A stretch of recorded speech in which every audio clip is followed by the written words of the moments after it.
So I'm really bored, so I started making videos again. Videos again. And, so yeah, I've got nothing really to talk about. It's No Shave November. I, haven't been shaving, if that interests any of you. Um, I hate that a mustache is growing. I don't really like mustaches, and it looks kind of shitty, because there's not enough hair there yet to call it a mustache. And there's a gap right there, and I don't like that. Hmm, other things to talk about. Current events. Apparently, I'm in the 99%. Go figure. uh, and with that comes caring about politics. Interesting. Uh, Regardless of political views or monetary situation. Actually, no, not regardless of monetary situation. That's why I'm on in that 99%. Um, I was thinking about things. I was thinking it's terrible what the world has done to my generation.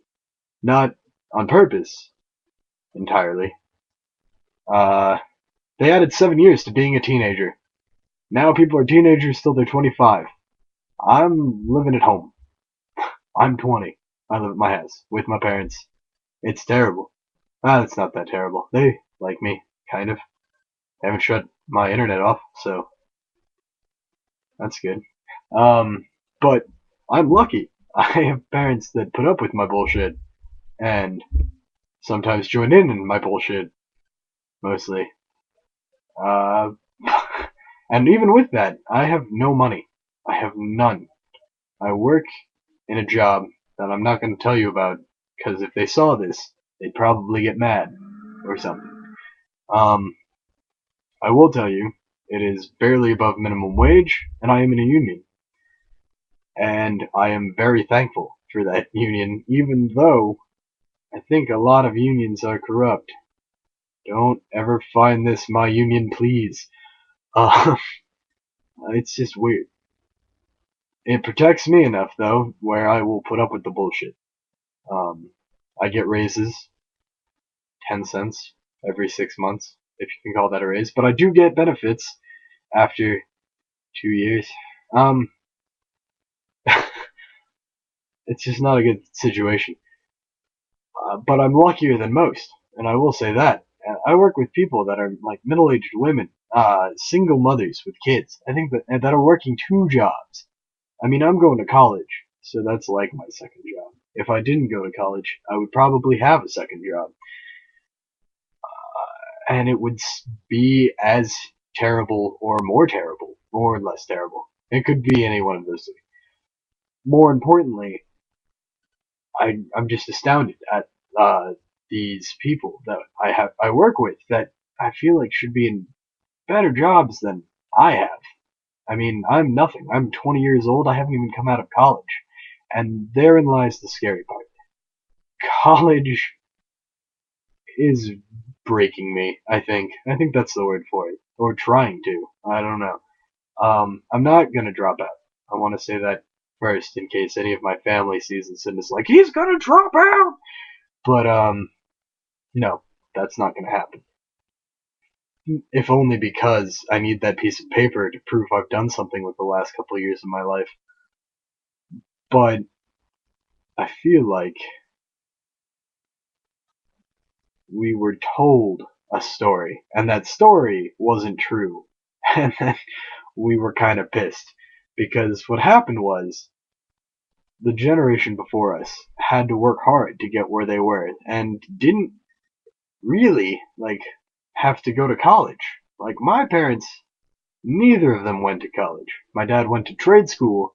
He's very good at his job, and I love him very much. And if he sees this, please don't be mad. Uh, what am I talking about? My dad doesn't know how to use the internet, but my mom does. Mom, don't tell dad.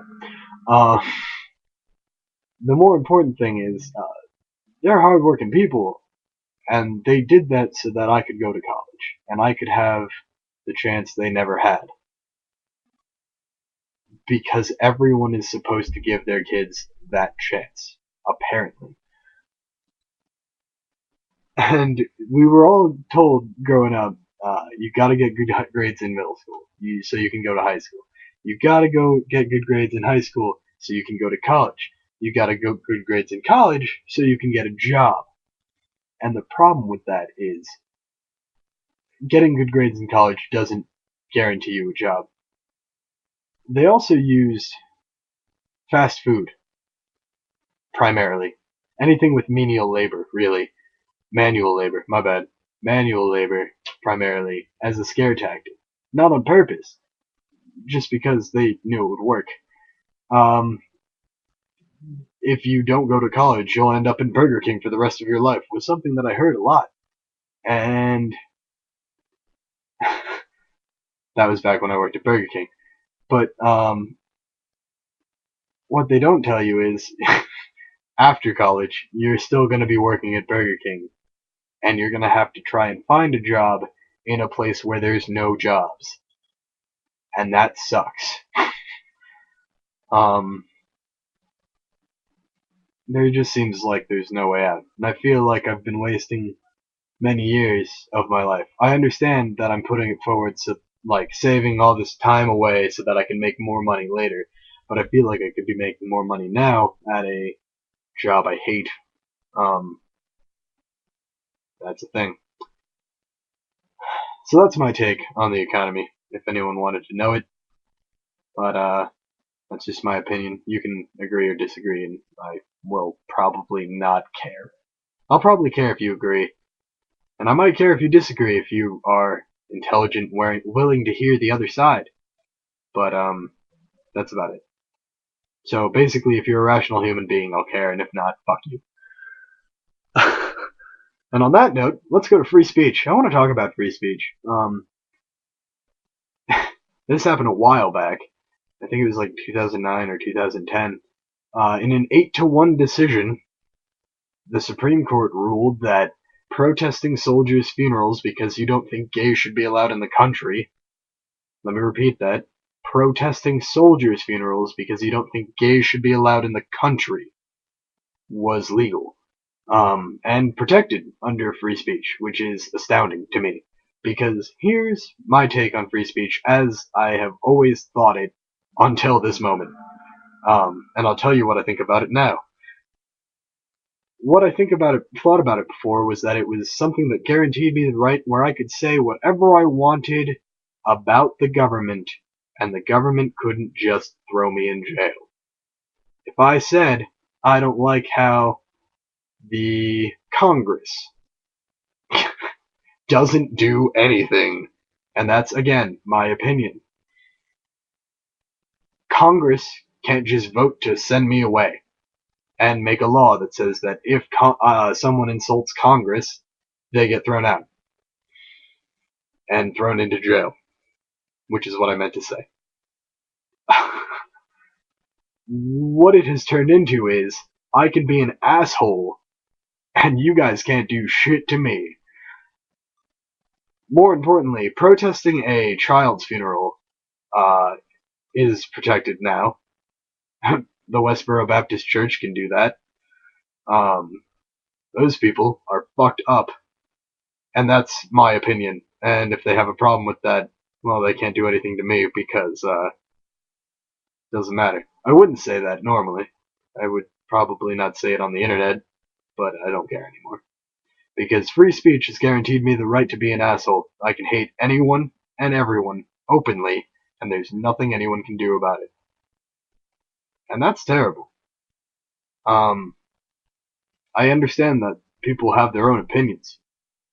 I just don't understand how people can be allowed to broadcast those opinions at people that honestly don't give a shit about their opinions. It's just weird to me. Well, that chewed up 9 minutes. That's cool. What else can I talk about? Anyone see Rick Perry screw up his speech in the Republican debate? That was funny. Herman Cain is probably a sexual predator. That's pretty funny. Probably. I said probably because, allegedly. Let's go with that. Although he did settle twice, which is kind of like saying, I'm guilty, shh. What else do we have? I've been bored lately. I have no one to talk to. All my friends have been leaving, for college and stuff. And that's pretty shitty. 3 of my friends died this year. And that hit me pretty hard. 4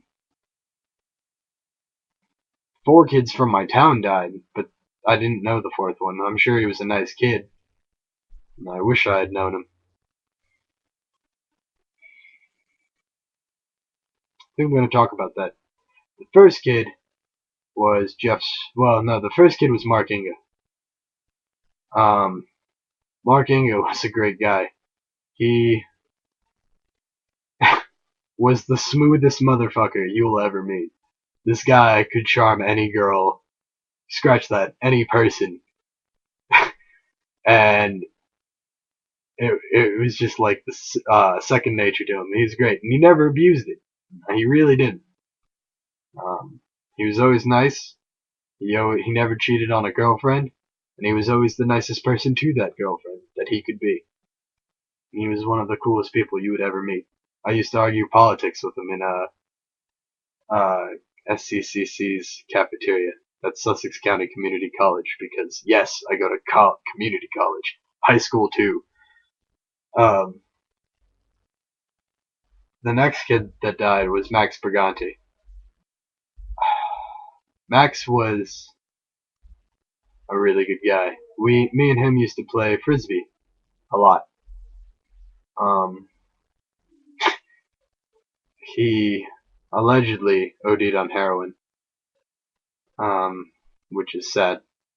I know he was his dad said he was dealing with a lot of inner demons and things, and I guess that happened.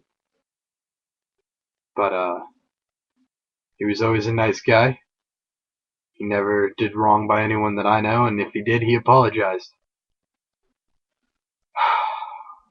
It was sad to see him go. The last kid that went was Jeff Seiberg. Jeff Seiberg was a heroin addict who got treatment, got clean, decided he wanted to go to Africa and give speeches about AIDS and things like that. He decided he wanted to help people. While he was over there, he went through, I guess, withdrawal. And he used again. And he OD'd. But he was a good guy. He was never mean to anyone, I think. He was just always kind of happy. He was always a little strange. He was always happy. He was always nice. He tried never to do wrong by anybody.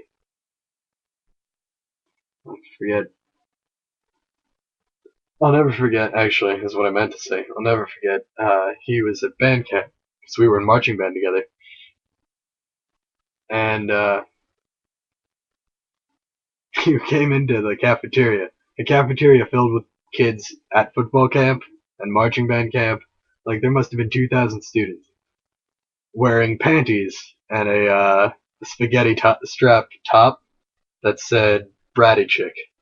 And it was the funniest thing I've ever seen anyone do. And I will hold on to that for the rest of my life.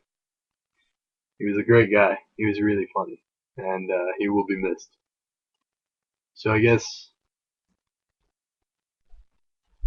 that's all you guys can know about him. That's all I can tell you about him. If you watch this. But I miss those guys.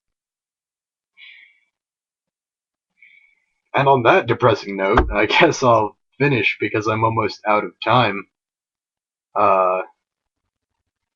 That's terrible. I don't want to leave on that note. I don't really have any 30-second short stories.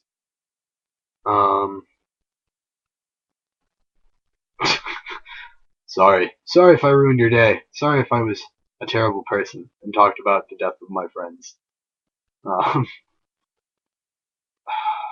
Later.